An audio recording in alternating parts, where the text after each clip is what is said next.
tout le monde croyait que le bébé du milliardaire était né aveugle. Les médecins l'avaient confirmé. Les spécialistes avaient abandonné. Et même son propre père avait perdu espoir. Pendant des mois, l'enfant a vécu dans le silence, ne réagissant jamais, ne souriant jamais, ne voyant jamais.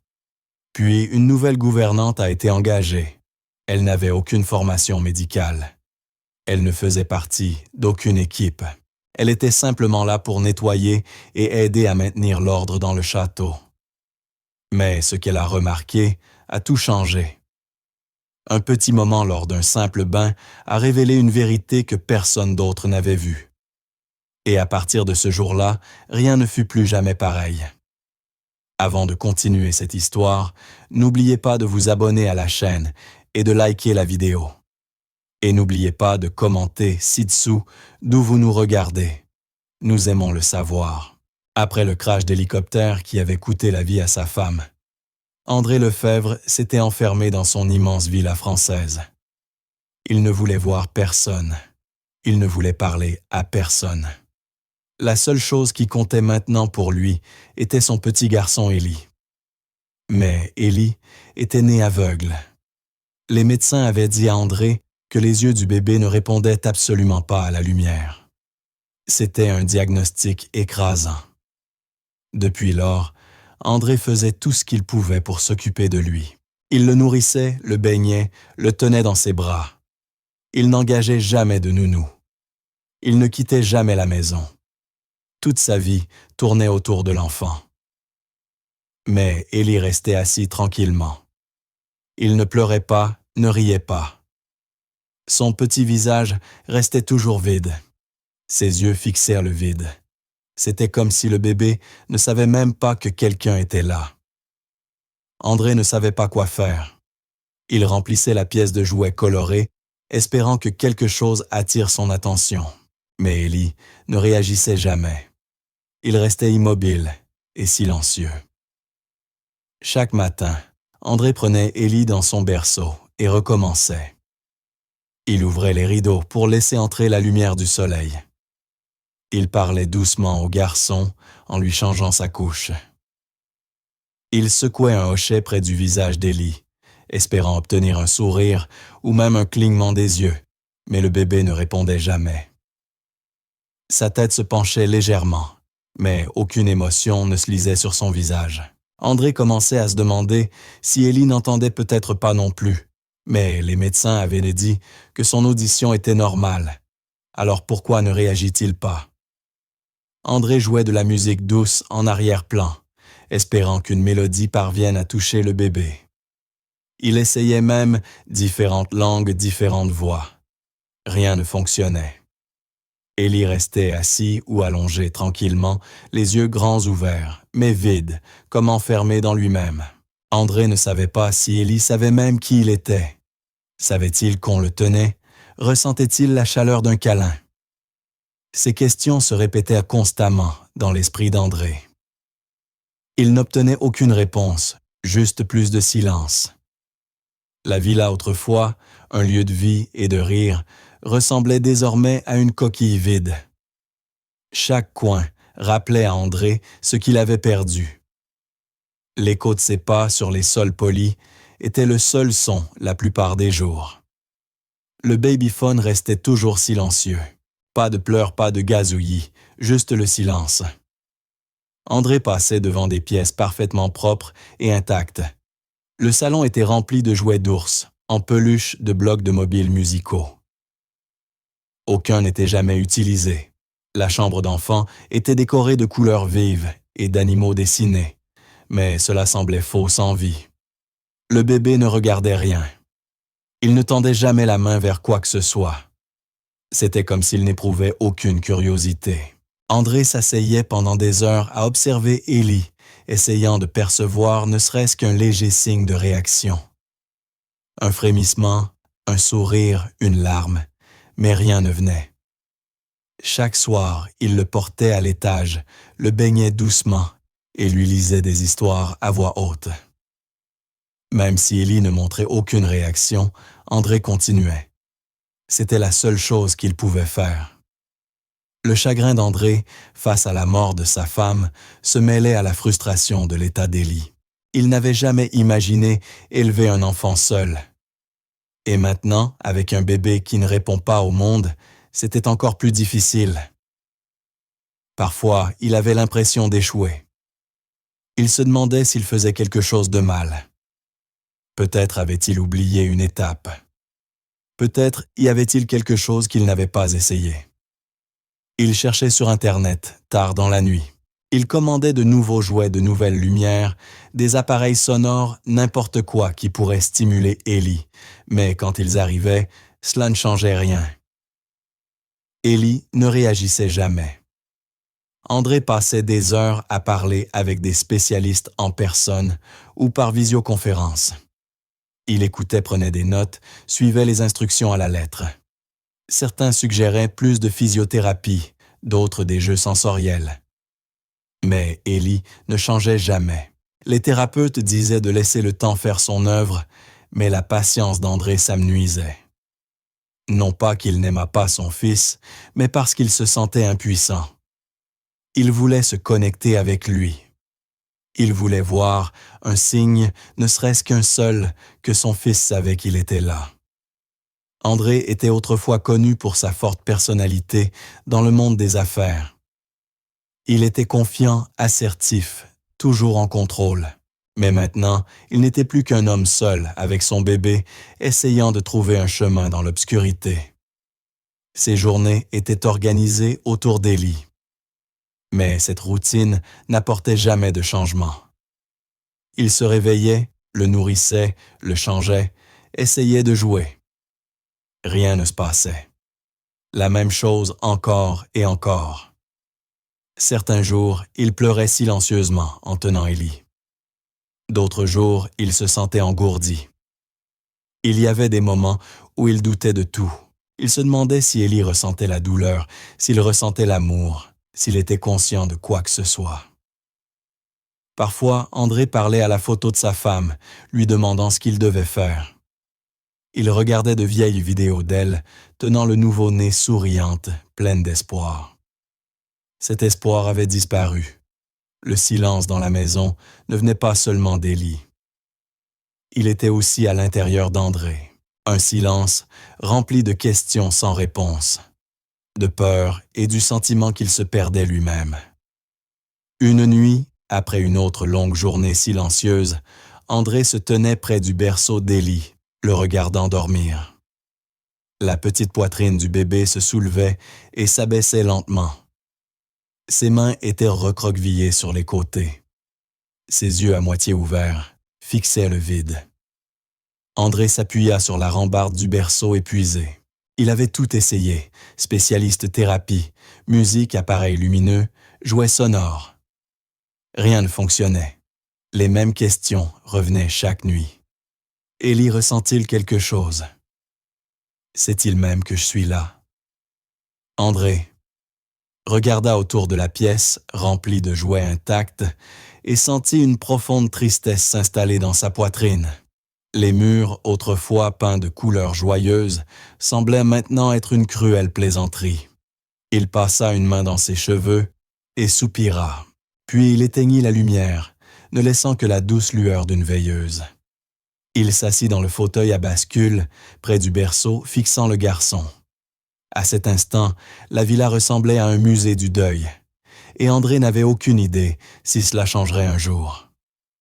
Le premier matin de sa présence dans la villa française, Valérie arriva tôt. Un chauffeur l'avait prise à la gare routière et l'avait conduite jusqu'aux grandes grilles en fer.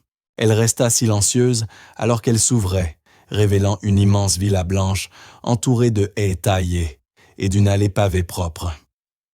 Le chauffeur parlait peu et elle aussi. Valérie descendit de la voiture, un petit sac dans une main et une lettre pliée dans l'autre. C'était son contrat de travail signé une semaine auparavant. Elle avait été engagée pour nettoyer, organiser et aider à maintenir l'ordre dans la maison, rien de plus. Mais elle sentit déjà qu'il y avait plus derrière ce lieu. En entrant par la porte d'entrée, le silence la frappa vivement. La villa était trop calme pour un endroit si vaste. Pas de musique, pas de voix, aucun signe de vie. Un homme grand, vêtu d'un costume noir, peut-être le majordome l'accueillit sans sourire et lui fit rapidement visiter le rez-de-chaussée. Pas de chaleur, seulement des pièces des tâches et des règles. Valérie suivit l'homme de pièce en pièce. Il lui montra la cuisine, la buanderie, la salle à manger et les espaces invités. Tout était impeccable. C'était étrange. Rien ne semblait utilisé. La maison avait l'air d'un musée. Sols polis, fenêtres brillantes, décoration intacte. En avançant, l'homme indiqua un planning affiché sur un mur près de la cuisine. « Monsieur Lefebvre préfère les routines, dit-il. » Valérie hocha la tête. Elle avait l'habitude des riches avec des habitudes strictes. Mais malgré tout, quelque chose dans cette maison lui semblait inhabituel. Ils passèrent devant une pièce avec des jouets éparpillés sur le sol. Cela ressemblait à une salle de jeu, mais aucun son ne venait de l'intérieur, juste le silence. Valérie s'arrêta un instant pour regarder, mais l'homme continua de marcher. Elle se hâta pour le rattraper. À l'étage, on lui montra une petite chambre, qui serait la sienne simple, propre avec un lit, un petit placard et une fenêtre. Cela suffisait pour elle. Elle était venue travailler et rester occupée. Elle avait ses raisons. Valérie ne parlait pas de son passé. Personne ici ne posait de questions, et elle n'en offrait pas, mais à l'intérieur, elle portait une tristesse silencieuse qui ne la quittait jamais. Quelques mois plus tôt, son propre fils nouveau-né était décédé. Les médecins ne savaient pas pourquoi. Une nuit, il pleurait dans ses bras, et le lendemain matin, il avait disparu. Sans avertissement, sans explication. Depuis, sa vie s'était effondrée. Elle avait quitté son emploi, son appartement, et coupé presque tous les liens avec ceux qu'elle connaissait. Elle ne voulait pas répondre aux questions, ni entendre des excuses. Quand elle vit l'annonce pour un poste de gouvernante résidente dans une région éloignée, elle postula immédiatement. Cela lui semblait être une issue, une chance de disparaître. Elle ne se souciait ni du salaire, ni du nom de l'homme qui l'embauchait. Elle avait juste besoin de quelque chose de nouveau. Maintenant, alors qu'elle déballait ses quelques affaires dans la chambre silencieuse, elle essayait de ne pas trop réfléchir. Elle avait fait le choix d'être là. Cela devait suffire. Après le déjeuner, Valérie se vit confier des tâches de nettoyage léger au rez-de-chaussée. Elle commença par le salon, dépoussiérant les meubles et pliant quelques couvertures. Des jouets pour bébé étaient en partout, une petite balle rouge, un ours en peluche, quelques blocs en plastique. Elle les ramassa et les plaça soigneusement dans un panier. Puis du coin de l'œil, elle aperçut quelqu'un. De l'autre côté de la pièce, assis sur un tapis de jeu beige, se trouvait un bébé. Il ne bougea pas. Il resta assis là, tenant une petite voiture dans une main. Ses yeux étaient grands ouverts, mais non focalisés. Son corps était immobile également. Valérie se figea. Elle avait déjà travaillé avec des enfants. Même les bébés tristes ou silencieux s'agitaient ou faisaient du bruit. Ce garçon, lui, ne bougeait pas. Elle resta silencieuse et continua d'observer. Personne d'autre n'était présent. Le bébé ne remarquait pas sa présence. Elle regarda ses petites mains, son visage vide, et ressentit une étrange sensation dans sa poitrine. Quelque chose n'allait pas. Cet enfant n'était pas seulement aveugle. Il semblait perdu en lui-même. Le majordome revint et remarqua Valérie en train de fixer le bébé. « C'est Élie, dit-il d'un ton plat. Le fils de Monsieur Lefebvre. Ne tentez pas de jouer avec lui. Il ne répond pas. » Valérie hocha la tête sans poser de questions. L'homme repartit. Elle resta immobile encore un moment, puis reprit lentement son travail, mais ses yeux revenaient sans cesse vers le garçon. Élie n'avait pas bougé une seule fois. Le jouet dans sa main pendait mollement comme s'il avait oublié qu'il le tenait. Valérie nettoya une étagère à proximité, passant doucement un chiffon, mais son attention restait entièrement sur l'enfant. Elle ne pouvait pas l'expliquer, mais le bébé l'attirait. Pas d'une manière douce ou joyeuse. C'était plus profond que cela. Peut-être était-ce le silence ou la façon dont il semblait ne pas être vraiment là. Elle termina son nettoyage, mais ses pas étaient désormais plus lents. Elle passa encore une fois devant Élie et baissa les yeux. Toujours aucune réaction, aucun clignement, aucun changement. Valérie quitta la pièce en silence. Quelque chose en elle avait changé. Elle ne pouvait pas s'empêcher de penser à ce garçon. Cette nuit-là, Valérie s'allongea dans son lit, fixant le plafond. Elle voyait encore le visage d'Élie dans son esprit calme, vide, détaché. Elle avait déjà vu des enfants avec des problèmes, mais ceci était autre chose. La façon dont il restait simplement assis, ne voyant pas, n'entendant pas, ne réagissant pas, cela lui rappelait quelque chose qu'elle ne voulait pas se remémorer. Son propre bébé, durant ces dernières heures, avait eu le même aspect. Valérie se tourna sur le côté et remonta la couverture. Elle n'allait pas pleurer. Elle avait déjà trop pleuré. Mais maintenant, quelque chose bouillonnait en elle. Elle n'était pas venue ici pour s'impliquer. Elle était venue travailler pour nettoyer, pour rester silencieuse. Mais maintenant, elle se surprenait à s'inquiéter pour ce bébé. Pourquoi était-il ainsi? Que lui était-il arrivé? Pourquoi avait-elle l'impression que personne d'autre ne s'en souciait? Elle n'avait pas de réponse. Mais pour une raison quelconque, elle se sentait attirée par lui. Quelque chose en lui ne laissait pas partir. Et même si elle ne comprenait pas encore, Valérie ne pouvait pas cesser de penser à lui. Un matin, Valérie entra dans le salon principal, comme elle le faisait toujours. La maison était silencieuse comme d'habitude. Elle prit Élie sur le tapis de jeu où il était assis tranquillement, tenant un petit animal en peluche dans une main. Il ne la regardait pas, ne bougeait pas, ne réagissait en aucune manière. Son petit corps restait mou, ses yeux ouverts, mais non focalisés. Elle le prit doucement dans ses bras et se dirigea vers la salle à manger où une grande table en verre avait été transformée en station de bain. Une bassine ronde en plastique, remplie d'eau tiède, y était déjà installée. Valérie avait préparé tout ce qu'il fallait, serviettes propres, savon, pour bébé, une éponge douce. Elle avait répété cette routine plusieurs fois maintenant. Élie ne réagissait jamais au bain, ne montrait ni inconfort ni plaisir. Elle suivait simplement chaque étape avec soin. En déboutonnant son grenouillère et en le déshabillant, elle remarqua une petite marque rouge sur sa jambe, juste une trace de pression due à la position dans laquelle il avait été allongé. Elle se fit la note mentale de le repositionner plus souvent. Valérie abaissa lentement Élie dans l'eau tiède savonneuse. Elle le tenait avec précaution, s'assurant que sa tête soit bien soutenue. Le niveau de l'eau atteignait juste en dessous de ses épaules et de minuscules bulles de mousse blanche commencèrent à se former autour de sa poitrine et de ses bras. Il ne tressaillit pas. Son visage resta vide, les yeux ouverts, ne regardant nulle part. Valérie prit l'éponge et commença à lui laver les bras et le ventre en effectuant de lents cercles doux.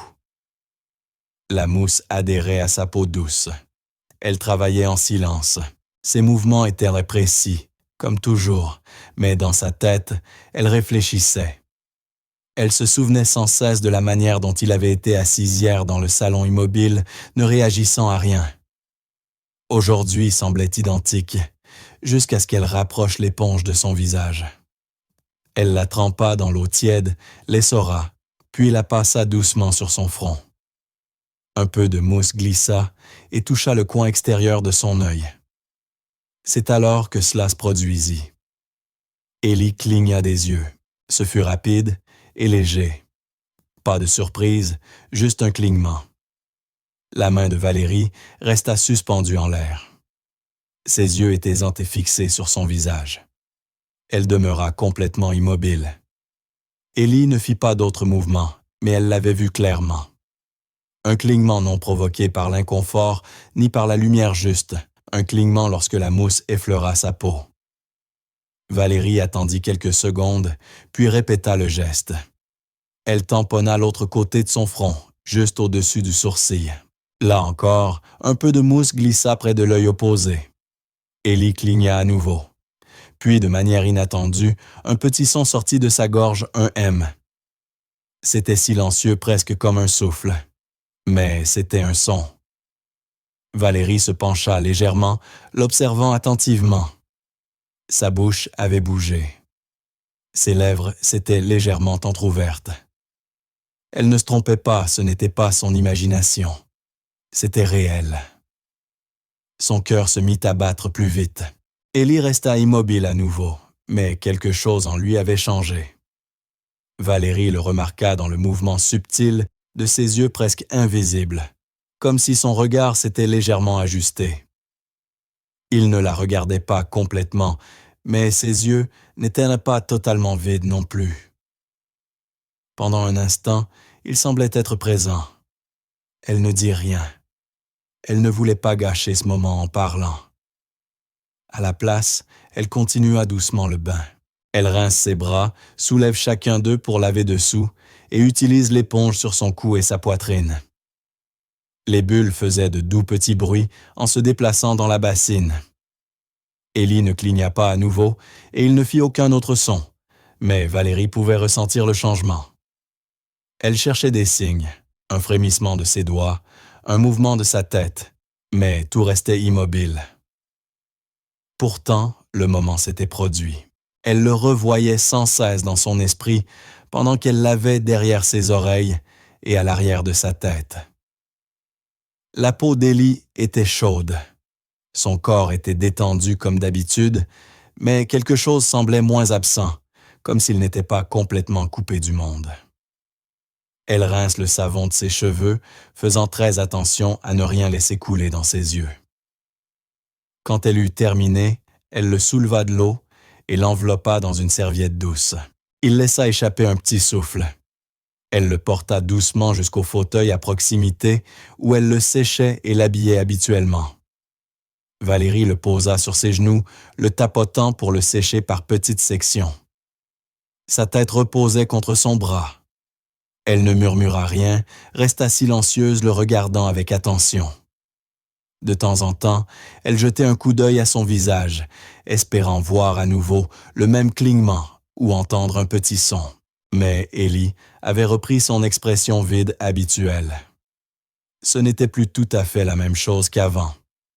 Valérie ne pouvait pas l'expliquer avec des mots, mais elle le sentait dans sa poitrine. Il n'y avait aucun hasard là-dedans. Le clignement, le son et ce petit ajustement du regard faisaient tous partie de quelque chose. Peut-être petit, peut-être précoce, mais pas sans signification. Valérie l'habilla d'une grenouillère blanche, propre à rayures bleues, et lui mit des chaussettes.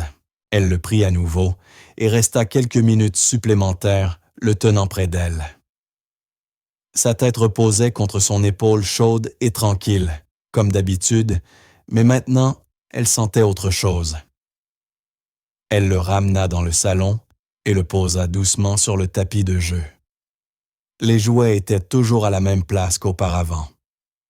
Elle plaça l'animal en peluche dans sa main et ajusta la couverture sous lui. Puis elle se leva et le regarda simplement. Ses yeux restaient ouverts, fixant le vide. Mais les yeux de Valérie ne clignaient pas non plus. Elle resta là plusieurs minutes figée dans ses pensées. Ce bébé n'était pas seulement silencieux, il était enfermé. Et pour la première fois, quelque chose l'avait atteint. Quelque chose d'aussi simple que de la mousse de savon et un geste doux. Elle se demandait si c'était le toucher, la température, la texture ou une réaction au mouvement. Elle ne savait pas, mais elle le ressentait profondément. C'était réel. Ses mains tremblaient légèrement, tandis qu'elle rangeait le matériel de bain. Ses pensées tournaient sans fin. Était-ce le début de quelque chose? Igak avait-il un moyen de l'atteindre après tout? Valérie n'avait pas de réponse, mais une chose était claire. Le bébé avait réagi et ce n'était pas un hasard. Le lendemain matin, Valérie prépara à nouveau le bain pour Élie. Elle essaya de ne pas trop réfléchir à ce qui s'était passé la veille, mais il était impossible d'ignorer le changement. Quelque chose en elle avait évolué. Aujourd'hui, elle suivit les mêmes étapes, la même eau tiède, la même éponge douce, le même savon, pour bébé délicat. Elle plaça la bassine en plastique sur la table en verre, la remplit lentement et en testa la température avec son poignet. Tout était silencieux dans la maison comme toujours. André était à l'étage dans son bureau et personne d'autre n'était présent. Valérie marcha jusqu'au salon, prit Élie dans ses bras et le rapprocha de sa poitrine. Il ne bougea pas, fixant droit devant lui son expression vide habituelle. Mais son cœur battait plus vite à chaque pas qu'elle faisait vers l'espace de bain. Elle le déshabilla lentement, déboutonnant soigneusement sa grenouillère et retirant ses chaussettes. Quand elle le posa dans la bassine, il resta calme. Son corps flottait légèrement dans l'eau tiède. Valérie s'assit sur le petit tabouret à côté de la table et commença le bain. Elle commença par laver ses bras et ses épaules exactement comme auparavant. Ses mouvements étaient lents, doux et réguliers. Au début, Élie ne réagissait pas, ce qui fit douter Valérie de tout ce qu'elle avait observé la veille. Mais ensuite, elle prit l'éponge, la trempa de nouveau et commença à lui essuyer le front en effectuant de légers cercles. La mousse s'accumula lentement près des côtés de ses yeux. Elle observa attentivement. Puis, comme auparavant, il cligna des yeux. Ce fut un clignement doux et calme, sans surprise. Elle fit une pause. Ses mains tremblaient légèrement. Elle laissa glisser encore un peu de mousse sur l'arête de son nez. C'est alors qu'il ouvrit la bouche. « Mot », dit-il. Le son venait du fond de sa gorge cassé et doux. Valérie laissa tomber l'éponge dans l'eau et le fixa bouche bée, le cœur battant. « Mon maman », répéta-t-il lentement. Le mot était approximatif, comme un bébé qui apprend à parler pour la première fois, mais il était là. Le son était suffisamment clair pour que Valérie reste complètement figée. Elle ne bougea pas. Elle respirait à peine. Elle fixa son visage. Les yeux d'Élie s'étaient ouverts davantage. Ils n'étaient pas complètement focalisés, mais ils n'étaient pas non plus vides. Il y avait quelque chose de différent, quelque chose de plus éveillé. Puis il tendit la main. Sa petite main mouillée se leva lentement hors de l'eau tremblante légèrement. Valérie ne parla pas. Elle resta immobile, tandis que ses doigts se dirigeaient vers elle. Il effleura sa joue à peine, mais elle sentit la chaleur de sa peau. Son souffle se bloqua dans sa gorge. Il cherchait à la toucher. Élie, le bébé qui ne bougeait jamais, qui ne réagissait jamais, qui ne pleurait jamais, avait levé la main. Valérie ne savait pas quoi dire ou faire. Elle avait envie de pleurer, mais retint ses émotions. La main d'Élie retomba dans l'eau, puis il regarda sa main. Valérie la déplaça lentement vers la gauche et il la suivit des yeux. Puis vers la droite, et à nouveau, il suivit. Le mouvement était minime mais clair. Il voyait quelque chose. Il essayait de se connecter. L'esprit de Valérie s'emballa. Cela ne pouvait pas être un hasard. Ce n'était pas un simple frémissement musculaire. Ce n'était pas un bruit. C'était un mot. Elle répéta le moment dans sa tête, le clignement, le son, le mot « maman », le toucher, le mouvement des yeux. Tout cela s'était produit en moins d'1 minute. Elle continua à le baigner lentement, essayant de rester naturelle. Ses mains étaient redevenues stables, mais son cœur battait toujours la chamade. Elle rinça sa poitrine, ses bras et sa tête, faisant attention à ce que la mousse n'atteigne pas ses yeux. Élie resta calme, la regardant clignant des yeux de temps en temps. Elle n'était pas sûre qu'il comprenne ce qu'il disait. Peut-être avait-il entendu le mot auparavant de quelqu'un d'autre, peut-être de sa vraie mère, mais il l'avait prononcé en la regardant. Ce mot n'était pas sorti de nulle part. Il avait un poids, un sens. Elle versa doucement de l'eau propre sur son dos, ses mains bougeant avec précaution. Le bébé ne parla plus, mais son silence avait désormais une autre signification. Il n'était plus vide, il traitait quelque chose. Elle pouvait le sentir. Après l'avoir séché avec une serviette douce, Valérie habilla Élie avec des vêtements propres. Il ne résistait pas au mouvement comme certains bébés le font. Elle guida ses bras dans les manches et lui enfila les chaussettes. Elle resta un moment assise avec lui, le tenant sur ses genoux, ses yeux fixés sur lui. Il la regarda à nouveau, la tête légèrement inclinée. Elle bougea lentement ses doigts et il les suivit du regard.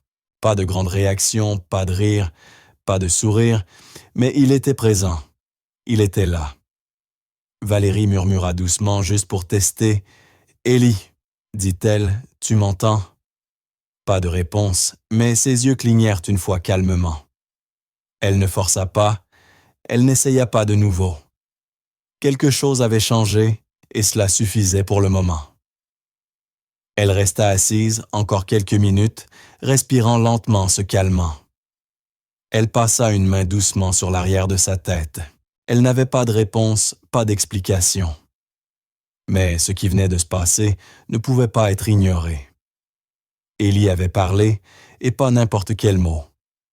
Il avait prononcé quelque chose venant du plus profond de lui. Pendant qu'elle rangeait le matériel de bain, ses mains étaient calmes, mais son esprit était en ébullition.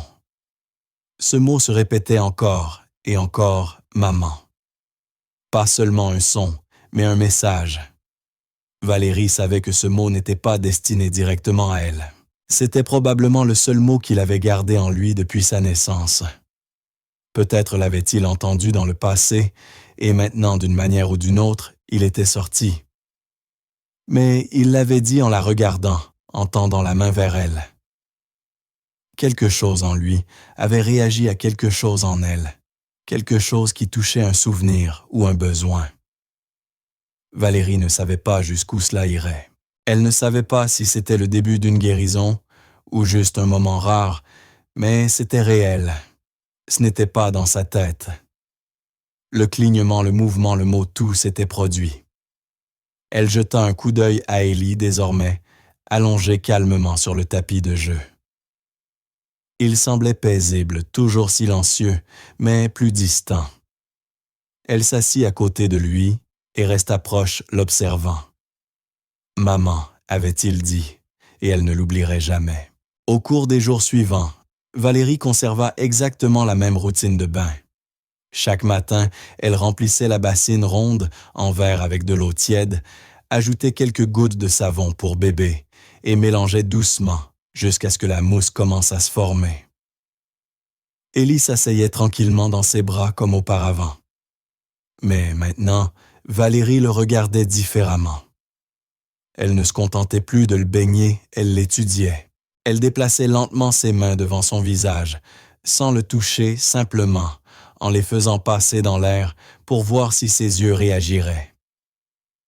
Parfois, il réagissait. Il clignait ou produisait un petit son comme un M doux. Ce n'était pas grand-chose, mais suffisamment pour maintenir son attention. Chaque petit mouvement semblait être un indice. Quand elle ouvrit les rideaux un peu plus que d'habitude, laissant entrer davantage de lumière du jour, Élie plissa les yeux. C'était nouveau. Valérie fit semblant que c'était un accident. Mais à l'intérieur, son cœur s'emballa. Quelque chose de réel était en train de se produire. Ce n'étaient plus des mouvements aléatoires. Chaque jour, Valérie devint plus prudente et plus délibérée. Elle commença à tester de petites choses, à déplacer la lumière, à changer l'angle de sa main, à laisser des bulles de savon flotter près de ses yeux à nouveau. Elle essayait de ne pas se faire remarquer par les autres. Si quelqu'un posait des questions, elle répondait qu'elle suivait simplement le planning de nettoyage, mais en privé, elle continuait d'observer attentivement le visage d'Élie. Un matin, lorsqu'elle fit lentement passer le linge de gauche à droite, ses yeux le suivirent. Pas une fois, mais 2 fois. Valérie se figea retenant son souffle. Ce petit mouvement simple confirma ce qu'elle soupçonnait déjà. Élie pouvait voir quelque chose. Peut-être pas clairement, mais quelque chose. Elle sourit sans s'en rendre compte, à la fois ravie et effrayée. Elle voulait en parler à quelqu'un, mais qui la croirait? Tout le monde dans la maison traitait Élie comme un cas perdu. Le rapport du médecin mentionnait une cécité permanente. Le personnel parlait de lui à voix basse, comme s'il ne pouvait ni entendre ni comprendre. Valérie décida de garder cette découverte pour elle, au moins pour le moment. Au cours des nuits suivantes, Valérie ne put dormir. Elle revoyait sans cesse ces instants dans son esprit, le clignement, le son, le mouvement de ses yeux. Elle prenait des notes en secret sur un morceau de papier qu'elle cachait sous son matelas, notant chaque petite réaction.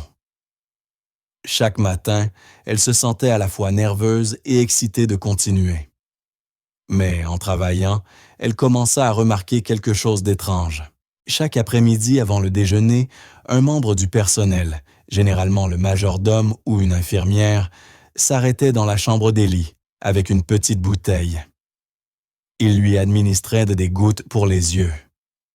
Valérie pensait que cela faisait partie d'une routine médicale et n'en questionna pas l'usage au début. Mais un jour, la curiosité prit le dessus. Quand les autres quittèrent la chambre, elle prit la petite bouteille sur la table d'appoint. L'étiquette était effacée et difficile à lire.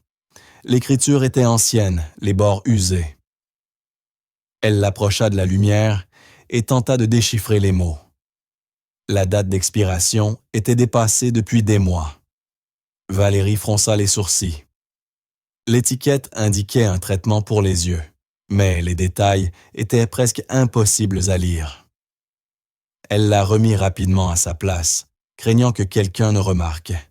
Mais cette pensée resta toute la journée dans son esprit. Plus tard dans la nuit, après que tout le monde se soit endormi, elle rechercha le nom du médicament sur son téléphone. Cela lui prit un certain temps, car l'étiquette était partiellement effacée. Enfin, elle associa les mots partiels à un vrai médicament connu pour réduire la sensibilité à la lumière. Il était destiné aux personnes exposées à une lumière douloureuse, pas aux bébés qui avaient besoin de stimulation. Valérie resta assise dans son lit, fixant l'écran, les mains légèrement tremblantes. Les effets secondaires du médicament incluaient une vision floue, un ralentissement de la réaction de la pupille et une diminution de la capacité à détecter la luminosité. Son esprit commença à relier les pièces du puzzle. Et si Élie n'était pas aveugle du tout, et si ses gouttes bloquèrent la réponse de ses yeux correctement? L'idée était trop lourde à accepter, mais elle ne pouvait pas l'ignorer. Le lendemain matin, elle observa attentivement lorsque le majordome revint avec la petite bouteille. Il était calme, presque robotique, laissant tomber 1 ou 2 gouttes dans chaque œil d'Élie. Élie ne pleura pas et ne bougea pas, restant immobile comme toujours. Valérie se força à rester silencieuse, faisant semblant de ne pas s'en soucier. Mais à l'intérieur, elle ressentait de la colère. Sa poitrine se serra alors qu'elle se demandait pourquoi il continuait à lui donner ce médicament. Elle voulait en parler à André, mais ce n'était pas à elle de le faire. Son rôle était de nettoyer, de prendre soin du bébé, pas de questionner les ordres médicaux. Pourtant, elle ne pouvait pas s'empêcher d'y penser. Si le médicament était ancien, peut-être qu'il n'était même pas efficace. Ou pire, peut-être était-ce la raison pour laquelle Élie n'avait jamais réagi auparavant. Cette pensée lui serra l'estomac. Elle se souvenait du premier jour où elle l'avait baigné, comme il semblait sans vie. Et si ce n'était pas sa condition réelle? Et si c'était le résultat de ce qu'il lui faisait subir? Chaque petite réaction qu'elle avait vue récemment pouvait n'être survenue que parce que les gouttes avaient perdu leur effet. Valérie savait qu'elle ne pouvait pas encore confronter qui que ce soit. Elle devait être sûre. Elle commença à prêter attention au moment précis de l'administration. Après chaque dose, Élie semblait plus terne, plus lent, plus immobile. Mais au fil des heures ou le lendemain matin, ses réactions redevenaient légèrement plus fortes. Cela ne pouvait pas être une coïncidence. Valérie se sentait partagée entre la peur et la détermination. Si elle avait raison, quelqu'un dans cette maison rendait Élie plus mal au lieu de l'aider. Et pour quelle raison? Était-ce de la négligence ou autre chose? Valérie ne savait pas, mais elle était certaine d'une chose, quelque chose n'allait pas depuis le début. Elle regarda Élie allongé sur le tapis de jeu plus tard, dans l'après-midi tenant son animal en peluche préféré. Il cligna des yeux lentement, ses yeux captant la faible lumière provenant de la fenêtre. La poitrine de Valérie se serra. Pour la première fois, elle vit de l'espoir dans ses yeux. « Pas du vide », murmura-t-elle doucement, presque effrayée de le dire à voix haute. « Tu peux voir, n'est-ce pas ?» Élie ne répondit pas, mais elle n'avait pas besoin qu'il le fasse. Elle y croyait déjà. Il était tard dans l'après-midi. La maison était silencieuse, avec seulement le doux bruit de l'eau, venant de la salle à manger, où la table en verre avait de nouveau été transformée en station de bain. Valérie était agenouillée à côté, soutenant soigneusement Élie dans l'eau tiède et savonneuse. La mousse flottait autour de sa poitrine et de ses épaules. Le bébé avait l'air calme, presque content. Elle bougea lentement, veillant à ne pas se précipiter. Ce n'était plus un simple bain. C'était le seul moment de la journée où elle voyait de vrais signes qu'Élie s'éveillait au monde. Elle trempa de nouveau l'éponge dans la bassine, l'essorant doucement, et la fit glisser sur son visage. Elle laissa un peu de mousse s'approcher de ses yeux, exactement comme les jours précédents. Élie cligna des yeux. Puis, après quelques secondes, quelque chose de plus se produisit. Ses lèvres bougèrent légèrement. « Mo », dit-il. La main de Valérie se figea. « Momo, maman », répéta Élie cette fois plus fort. Valérie le fixa, les yeux écarquillés, la poitrine serrée. Cette fois, ce n'était pas faible. C'était clair. Avant qu'elles ne puissent réagir, elles entendirent toutes deux le grincement aigu de la porte d'entrée qui s'ouvrait. Valérie tourna rapidement la tête. André venait d'entrer dans le salon. Il tenait son téléphone dans une main et un manteau plié sur l'autre bras. Il s'immobilisa instantanément en voyant la scène. Ses yeux se fixèrent sur la table, l'éponge dans la main de Valérie, le bébé assis dans la bassine, la mousse recouvrant son petit corps, et puis le mot « maman ». Le visage d'André changea immédiatement, ses sourcils se froncèrent et sa bouche se serra. « Que se passe-t-il ici ?» demanda-t-il, avançant rapidement. Sa voix n'était pas en colère, mais il y avait de la tension. Valérie resta figée, les mains encore mouillées. Elle ouvrit la bouche pour expliquer, mais rien ne sortit immédiatement. Elle ne s'attendait pas à être surprise ainsi.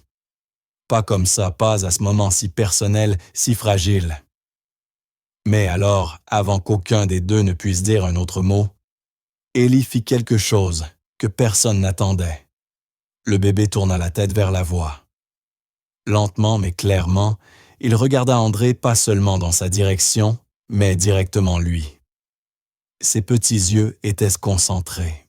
Il ne fixait pas le vide. Il ne le regardait pas à travers lui. Il voyait vraiment. André s'arrêta de marcher. Il resta immobile au milieu de la pièce, fixant son fils. Ses lèvres bougèrent légèrement, mais il ne parla pas encore. Valérie jeta un coup d'œil à André, puis revint à Élie, essayant de comprendre ce qui se passait. Puis elle murmura à peine capable de parler. « Il a vu la mousse, dit-elle, et il m'a appelé maman. » Sa voix trembla légèrement. André la regarda, puis regarda de nouveau son fils. « Élie, » dit-il pas fort, presque incrédule. Le bébé sourit un petit sourire, mais réel.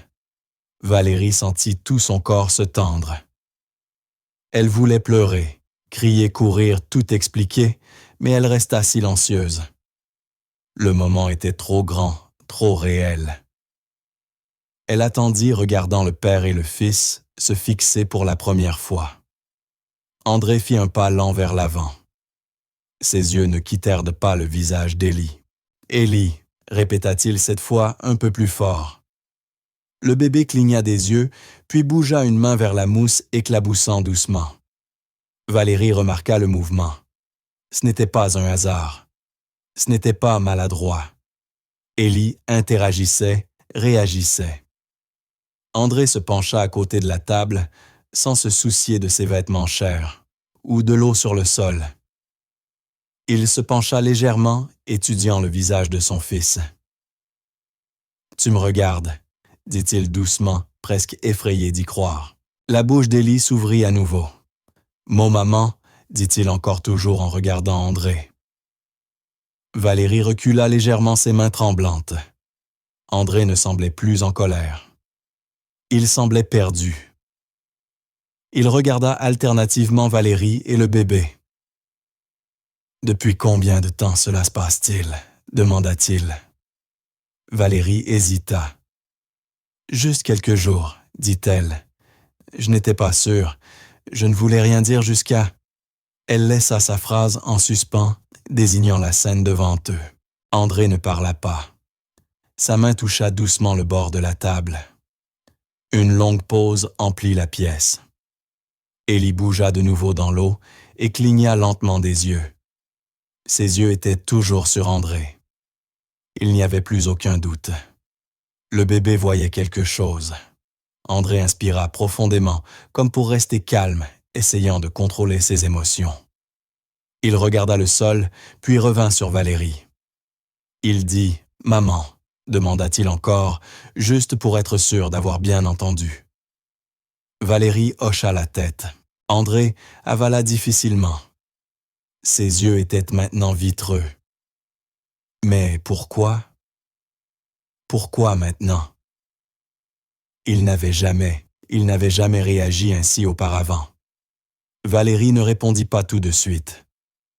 Son esprit pensa immédiatement aux gouttes pour les yeux, aux prescriptions, aux réactions.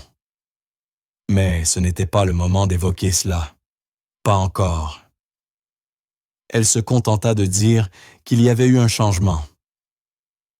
Je ne sais pas comment, ni pourquoi, mais cela a commencé pendant les bains. André tendit la main avec précaution et toucha l'épaule d'Élie. Le bébé cligna à nouveau des yeux, mais ne se retira pas. André laissa échapper un long souffle.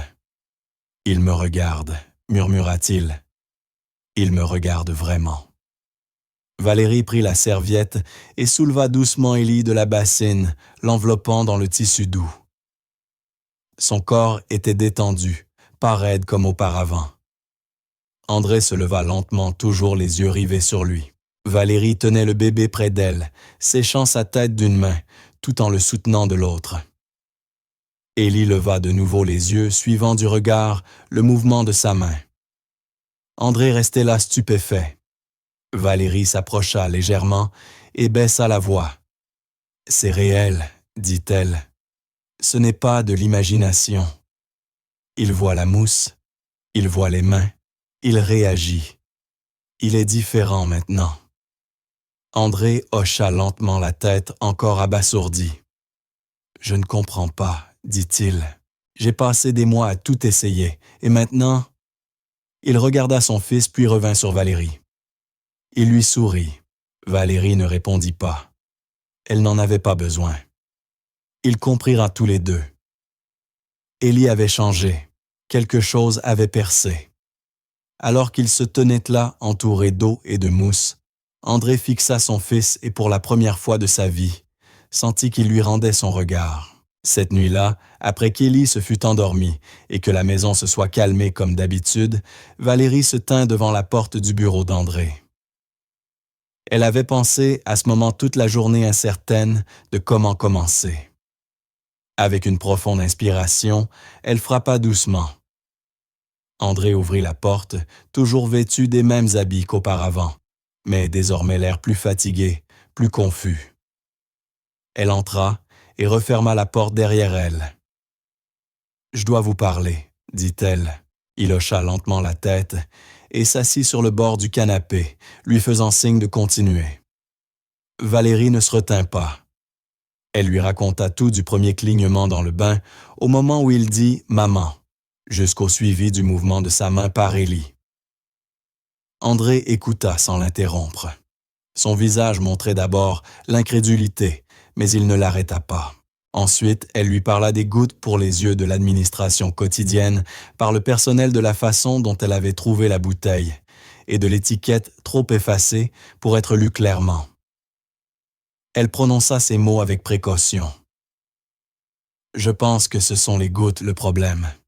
Les gouttes, mais elles ont été prescrites après le diagnostic, dit-il en se levant et en se dirigeant vers un tiroir près de son bureau. Il l'ouvrit et commença à fouiller parmi les papiers, dossiers et fichiers médicaux. Il en sortit une petite boîte portant l'étiquette dossier d'Élie et la posa sur la table. Valérie s'approcha pendant qu'il l'ouvrait. À l'intérieur se trouvaient d'anciennes prescriptions, résumés de rendez-vous et notes de médecin. André sortit quelques papiers et les lut rapidement. « Voici », dit-il, en lui tendant une des prescriptions. Le nom du médecin est écrit en haut, Dr Raymond Dupont. Il s'est occupé de la plupart des soins précoces d'Élie. Je lui faisais entièrement confiance, ajouta André. Valérie tapa le nom dans son téléphone et rechercha plus d'informations. Après quelques minutes de recherche, son expression changea. André, ce médecin, a vu sa licence révoquée l'année dernière. Elle tourna l'écran vers lui. L'article décrivait une série d'enquêtes sur des traitements non éthiques, impliquant en particulier des médicaments administrés aux nourrissons. André fixa l'écran, ses mains commençant à trembler. Il s'assit lentement, les yeux toujours rivés sur le téléphone. « Je n'en avais aucune idée », dit-il doucement. Il était fortement recommandé. Je n'aurais jamais pensé à vérifier quoi que ce soit après le diagnostic. Valérie posa délicatement la petite bouteille usagée sur la table. Este é o mesmo medicamento que a equipe ainda usa, disse ela. André pegou o frasco, estudando o rótulo desbotado. Não parecem os que eu aprovei, murmurou. Valéria explicou o que havia descoberto em sua pesquisa. Os ingredientes eram conhecidos por suprimir a reação da pupila e reduzir a sensibilidade à luz. Não são indicados para uso prolongado em bebês, acrescentou. André ficou chocado. Está dizendo que ele poderia ver e nós estávamos piorando a situação com isso? Valéria assentiu cuidadosamente. Acho que as gotas estavam impedindo que ele reagisse. Assim que passaram, começamos a perceber pequenas mudanças como hoje. Como ontem. André ficou em silêncio por um momento. Olhou para o monitor de bebê de Élie sobre a mesa. A tela mostrava o bebê dormindo pacificamente.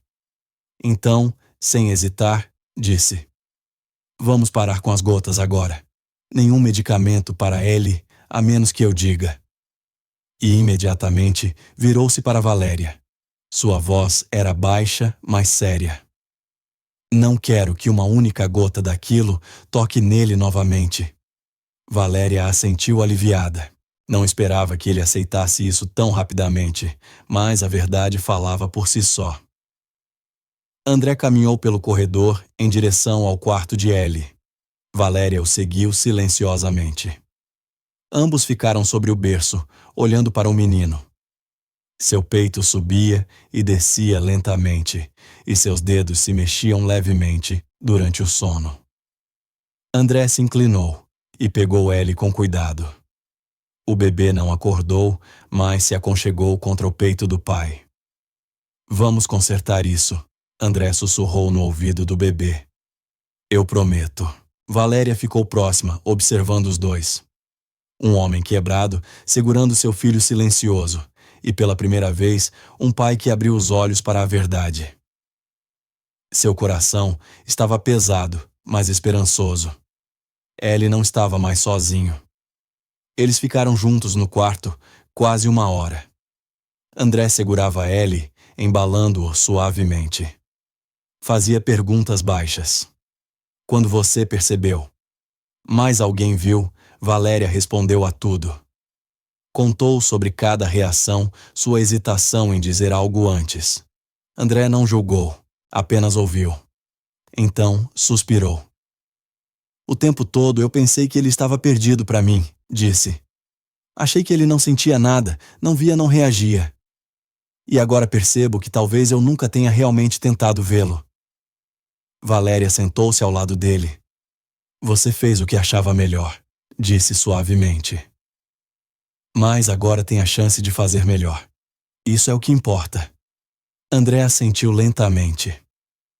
Nada de confiança cega a partir de agora, ele disse. Nenhum médico, sem que façamos perguntas nós mesmos.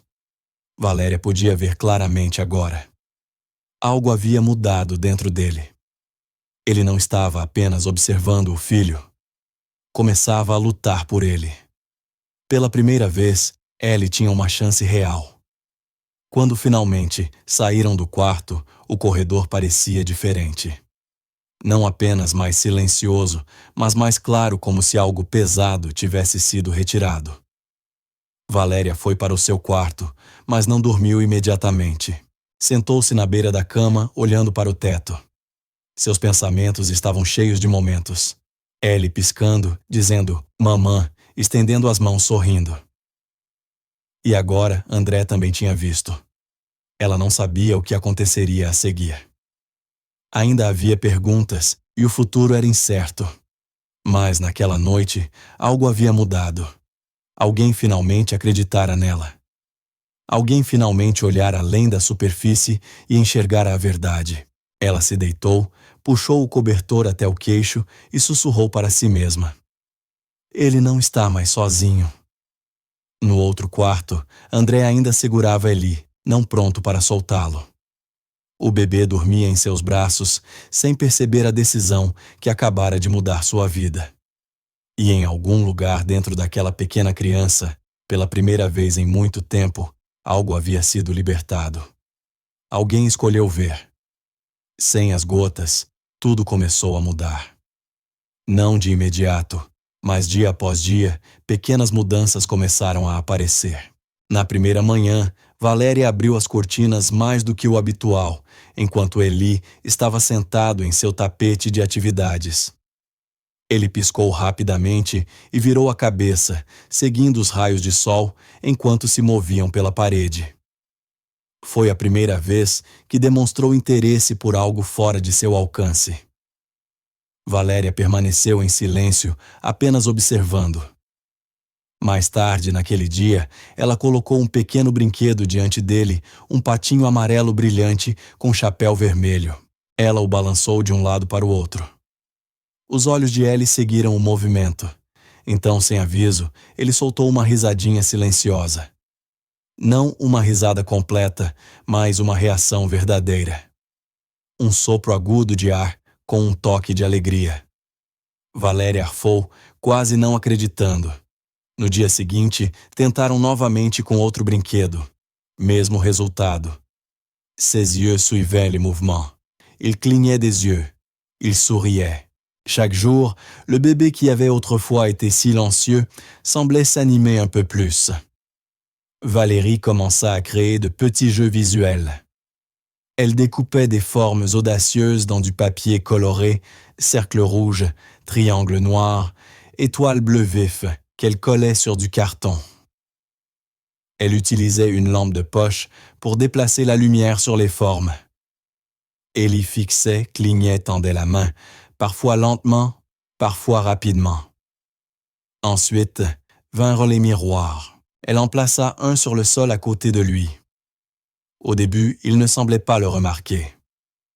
Puis, il le regarda cligna des yeux devant son propre reflet et toucha la surface avec ses doigts. Ce n'était pas toujours cohérent. Certains jours, il regardait immédiatement. D'autres jours, cela prenait plus de temps. Mais l'important était qu'il réagissait. Valérie enregistra de courts clips sur son téléphone. Elle sauvegarda chaque instant, chaque sourire, chaque clignement, chaque regard.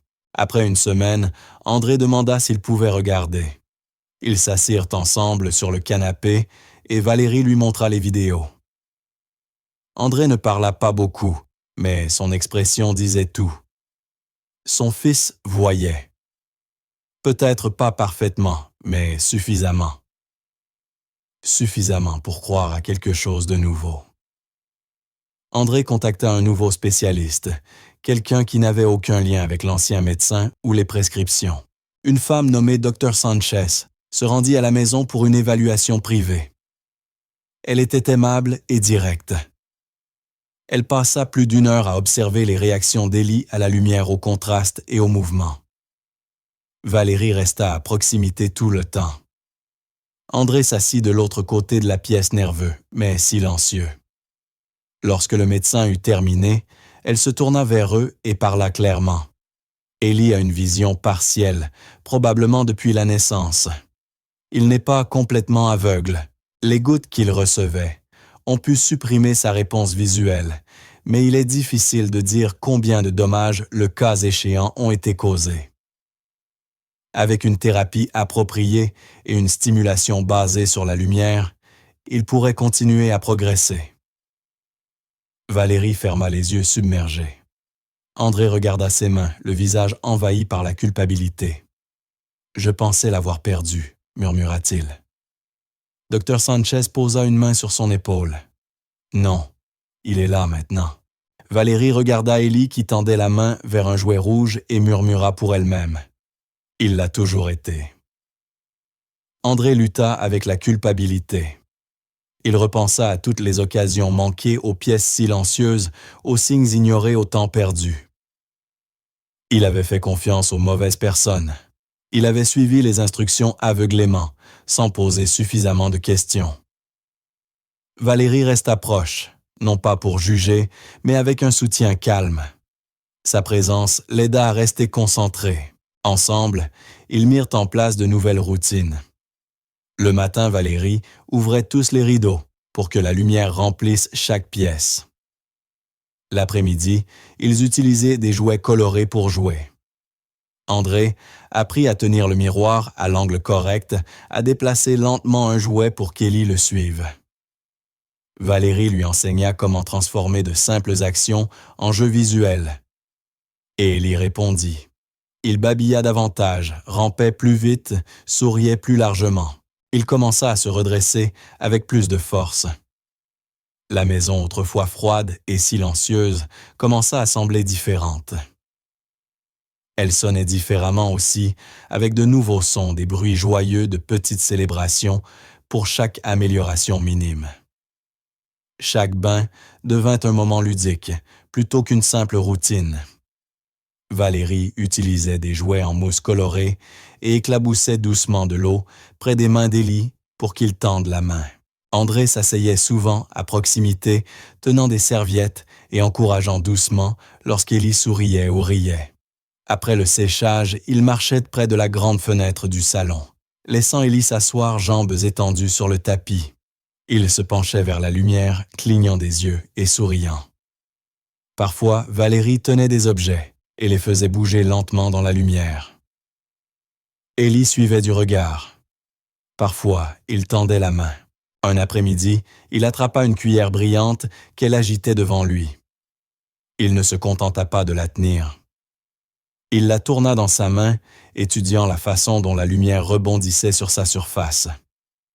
André prit une photo et l'imprima plus tard, la plaçant dans un cadre dans son bureau. « Regarde ce qu'il voit maintenant », dit-il. Ce n'était plus juste un espoir, cela se produisait. Élie n'était plus coincé dans le silence. Il se dirigeait vers le son, vers la lumière, vers la vie. Dans les semaines qui suivirent, Valérie et André continuèrent à construire ce nouveau rythme. Ils travaillaient en équipe, parfois en silence, parfois en riant ensemble, en observant Élie réagir à quelque chose de nouveau. Son monde grandissait une petite découverte à la fois. Ils arrêtèrent de l'appeler thérapie et commencèrent à l'appeler jeu. Ils ne mesuraient plus le succès selon les critères médicaux. Ils célébrèrent le mouvement, l'attention, les réactions. Le chemin d'Élie ne serait pas facile, mais il était enfin clair. Il n'était pas aveugle au monde. Il n'avait simplement jamais été montré de la bonne manière pour le voir.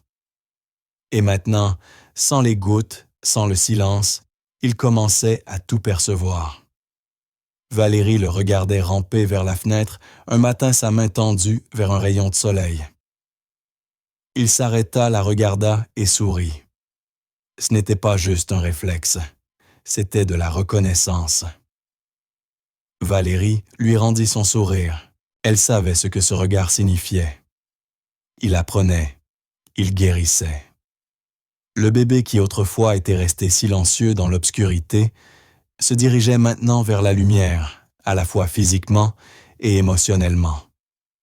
André était assis à son bureau, des papiers éparpillés devant lui, le téléphone sur haut-parleur. Un cabinet d'avocats réputé était au bout du fil et il ne perdait pas de temps. « Je veux engager une action contre le médecin qui a traité mon fils », dit-il fermement. « Il s'appelle Raymond Dupont. » L'avocat à l'autre bout écouta, prit des notes et posa des questions. André expliqua tout le faux diagnostic, les gouttes pour les yeux, la révocation de la licence médicale. Puis, il mentionna Valérie. Elle avait été la première à remarquer celle qui avait suspecté que quelque chose n'allait pas avec le médicament. Lorsque l'appel se termina, André descendit et la trouva dans la salle de jeu avec Élie.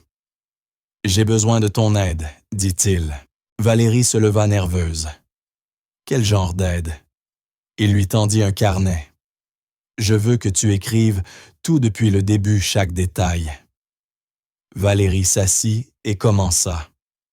Elle ne laissa rien de côté, pas le premier clignement, pas la mousse, pas le moindre doute. Elle nota tout parce que maintenant, cela avait enfin de l'importance. L'avocat planifia une réunion au manoir. Valérie s'assit sur une chaise à côté d'André, les mains posées sur ses genoux. Elle était nerveuse, mais répondit honnêtement à chaque question. Elle expliqua les routines quotidiennes, comment elle avait remarqué les changements de comportement d'Élie et comment elle avait découvert les gouttes périmées. L'avocat écouta attentivement et enregistra toute la session. « Ton témoignage est crucial, » lui dit-il. « Tu viens peut-être de découvrir quelque chose de beaucoup plus vaste qu'un simple cas. » En l'espace de 2 semaines, l'équipe juridique déposa des accusations officielles. Une enquête formelle commença. L'information se répandit rapidement dans les cercles juridiques et médicaux. Des familles qui étaient restées silencieuses jusque-là se manifestèrent. Certaines décrivirent des traitements similaires. D'autres partagèrent leurs doutes et leurs regrets. L'histoire fuita dans la presse. Des articles commencèrent à apparaître avec des titres tels que « Une femme de ménage découvre la vérité sur un bébé soi-disant aveugle » et « Diagnostic erroné sous le feu des critiques ». Le nom de Valérie commença à apparaître dans les rapports. Les journalistes demandèrent des interviews, mais elle refusa toutes. « Je ne suis pas l'histoire », dit-elle à André. « C'est Élie. » Mais le monde continua d'observer. Des camions de médias se garèrent devant le manoir. Les chaînes d'information répétèrent les mêmes phrases, affaires révolutionnaires, cécité remise en question, l'instinct maternel d'une personne qui n'est pas sa mère. Valérie évita les caméras. Elle resta fidèle à ses routines, bain-jeu avec les jouets, promenade près de la fenêtre. Élie progressait chaque jour. Ses mouvements étaient plus rapides, ses expressions plus claires. Elle se concentra uniquement sur lui. André s'occupait de tout le reste. Il donna une seule brève déclaration devant le portail, demandant à la presse de respecter la vie privée d'Élie. Mais dans l'intimité, il était furieux. « Ils ont vendu un mensonge », dit-il à ses avocats. « Ils nous ont convaincus d'accepter un diagnostic qui n'a jamais été entièrement vrai. » Valérie continua à prendre des notes. Elle avait même conservé la bouteille originale des gouttes comme preuve. L'enquête s'élargit pour inclure les entreprises pharmaceutiques impliquées.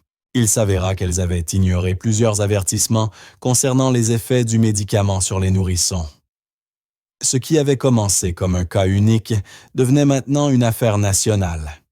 Et Valérie, discrètement, sans rien demander, devint la personne dont tout le monde parlait, même si elle continuait à ne rien dire.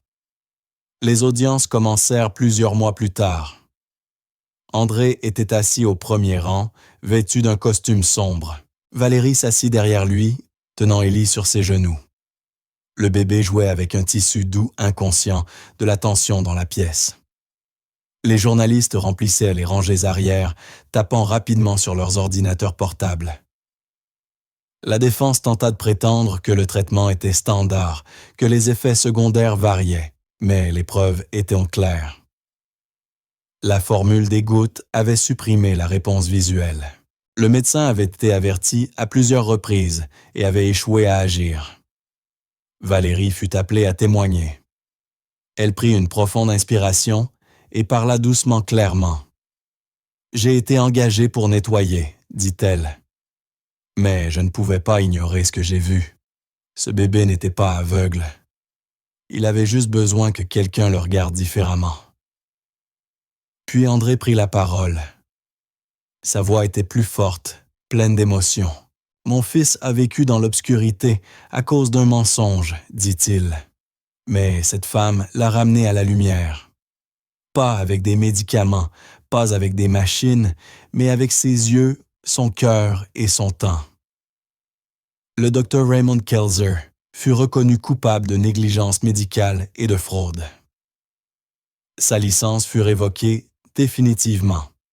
Les entreprises pharmaceutiques impliquées furent condamnées à des amendes et sommées de revoir toutes les prescriptions pour nourrissons. La nouvelle du verdict se répandit rapidement. Les grands médias reprirent l'histoire. Des émissions de débat en discutèrent. Les experts débattaient sur la façon dont une telle erreur avait pu passer inaperçue si longtemps. Valérie, autrefois invisible, était désormais considérée comme une héroïne. Des lettres affluèrent. Certains envoyèrent des cadeaux. Mais elle resta silencieuse. Elle ne cherchait pas les projecteurs. Elle vivait toujours dans le manoir, s'occupait toujours d'Élie, suivait toujours les mêmes routines. La seule chose qui avait changé était le regard d'André, rempli de respect et de gratitude. Élie était désormais officiellement reconnue comme une victime de négligence médicale. Ses dossiers médicaux furent corrigés. Des thérapeutes venus de tout le pays proposèrent leur aide, mais Valérie restait sa personne préférée. C'était elle qui jouait avec lui dans la mousse qui murmurait son nom, qui l'écoutait. Le monde pouvait la voir comme un symbole, mais pour Élie, elle était simplement celle qui le voyait vraiment. Les mois suivant le procès se déroulèrent plus calmement. La presse passa à d'autres histoires. Le manoir retrouva la paix. Les progrès d'Élie continuaient. Il rampait maintenant rapidement sur les tapis, poursuivant des balles colorées. Il réagissait, aux voix reconnaissaient les visages, et applaudissait lorsqu'il entendait de la musique. André participait plus souvent aux moments de jeu. Il apprit à faire rire Élie. Il aidait même lors des bains. Valérie regardait en silence, sans jamais chercher de crédit.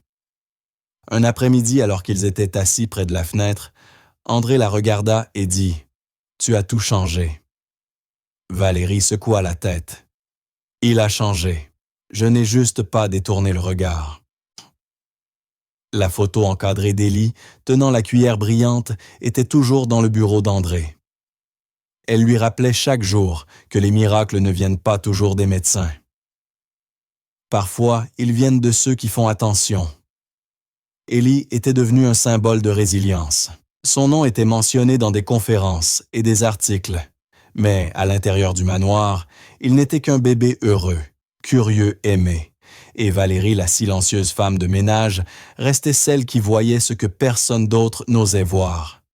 Pas avec des outils sophistiqués, mais avec de l'amour. Les mois passèrent depuis les audiences, et tout dans la maison semblait désormais différent. Élie avait tellement changé qu'il était difficile de croire qu'il avait été ce bébé silencieux qui ne clignait jamais des yeux, ne souriait jamais et restait immobile pendant des heures. Maintenant, il débordait d'énergie. Il rampait rapidement d'une pièce à l'autre, poursuivant des jouets colorés. Il riait lorsque Valérie faisait des grimaces.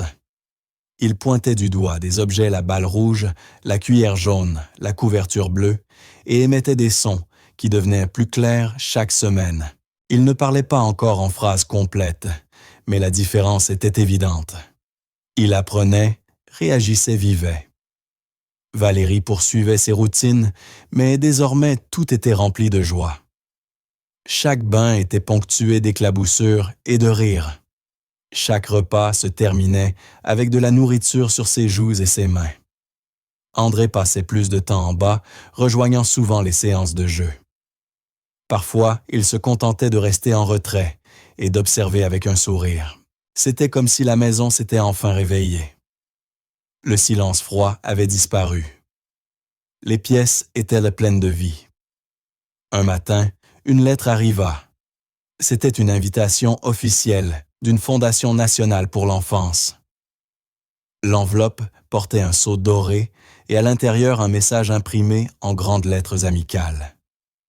Ils organisaient une cérémonie pour célébrer les enfants ayant surmonté des défis difficiles. Élie avait été choisi pour recevoir une médaille symbolique. André lut la lettre 2 fois, puis regarda Valérie. « Ils veulent l'honorer », dit-il surpris. Valérie sourit doucement, ne sachant que dire. « Ils savent qu'il n'est qu'un bébé », demanda-t-elle. André hocha la tête. « Oui, mais ils ont dit que son histoire avait touché des milliers de personnes. Ils veulent montrer au monde que même les plus petits peuvent inspirer le changement. » Une semaine plus tard, tous trois prirent l'avion pour l'événement. Il se déroulait dans un grand centre communautaire coloré, rempli de ballons de musique et de rires. D'autres enfants couraient autour, vêtus de couleurs vives, tenant des collations et des drapeaux en papier. Élie regardait autour de lui, curieux depuis les bras d'André, pointant vers les lumières et applaudissant lorsqu'il voyait la scène. La cérémonie commença par de courts discours d'enseignants, de médecins et de parents. Chaque intervenant partagea l'histoire d'un enfant ayant combattu la maladie, la blessure ou l'adversité.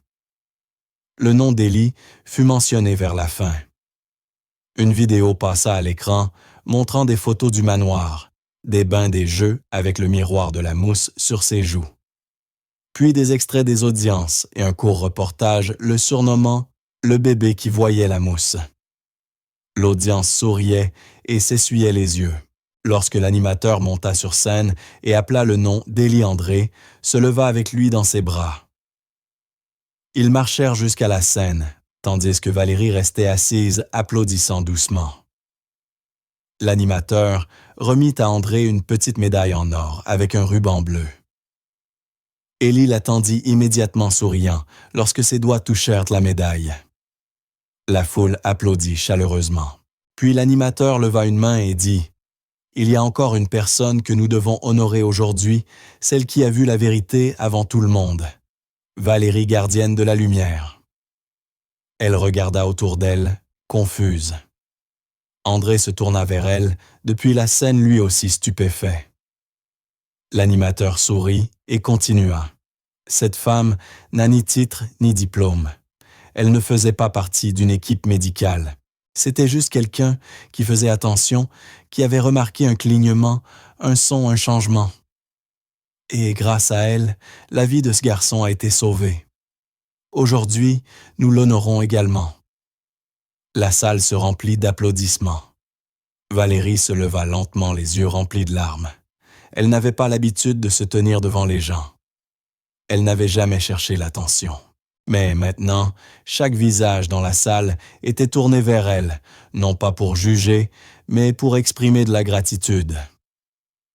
Elle marcha lentement vers la scène, les mains tremblantes. Lorsqu'elle atteignit André et Élie, elle regarda le bébé. Il sourit largement et tendit les bras. Puis clairement et distinctement, il dit « Maman ». Le mot résonna dans toute la salle. Le souffle de Valérie se coupa. La foule se leva et applaudit plus fort. Elle serra Élie contre elle, submergée par l'émotion. Ce mot « maman » avait maintenant plus de sens que jamais. Ce n'était pas juste quelque chose qu'il avait répété dans le bain ou dit par accident. Il avait toute sa signification, sécurité, réconfort, lien. Cela voulait dire que Valérie n'était plus seulement une femme de ménage ou une aide. Elle était quelqu'un en qui Élie avait confiance, quelqu'un qu'il voyait vraiment. Le public resta silencieux quelques secondes, touché par l'instant. L'animateur plaça une seconde médaille autour du cou de Valérie. « Celle-ci a un ruban argenté, dit-il, pour avoir vu ce que personne d'autre n'a vu. » Valérie ne fit pas de discours. Elle murmura simplement « Merci » et serra Élie contre elle. André posa une main sur son épaule. « Tu le mérites », dit-il doucement. Valérie regarda Élie qui avait commencé à mâchouiller le ruban de sa médaille. Elle rit à travers ses larmes. L'instant était étrange, intense et émotionnel, mais d'une manière ou d'une autre parfait. Il ne s'agissait pas d'être sous les projecteurs. Il s'agissait d'être vu. Et Élie l'avait vu de la manière la plus sincère possible. Après la cérémonie, ils sortirent dans la lumière du soleil. Les journalistes essayèrent de poser des questions, mais André leur fit signe poliment de reculer. Valérie tenait maintenant Élie dans ses bras, le laissant reposer sa tête sur son épaule. Il était fatigué, mais heureux. Sa petite main serrait son vêtement. Lorsqu'ils atteignirent la voiture, André ouvrit la portière et lui sourit. « Je crois qu'il le pensait vraiment », dit-il quand il dit « Maman ». Valérie acquiesça en lui passant la main dans les cheveux. « Je sais qu'il l'a fait. » Ils rentrèrent à la maison, en silence, tous les trois plongés dans leurs pensées. La Fondation leur envoya des photos de l'événement que Valérie rangea dans un petit album dans la nurserie. Cette nuit-là, alors qu'Élie s'endormait dans son berceau, Valérie s'assit à côté de lui pendant un moment, juste pour le regarder.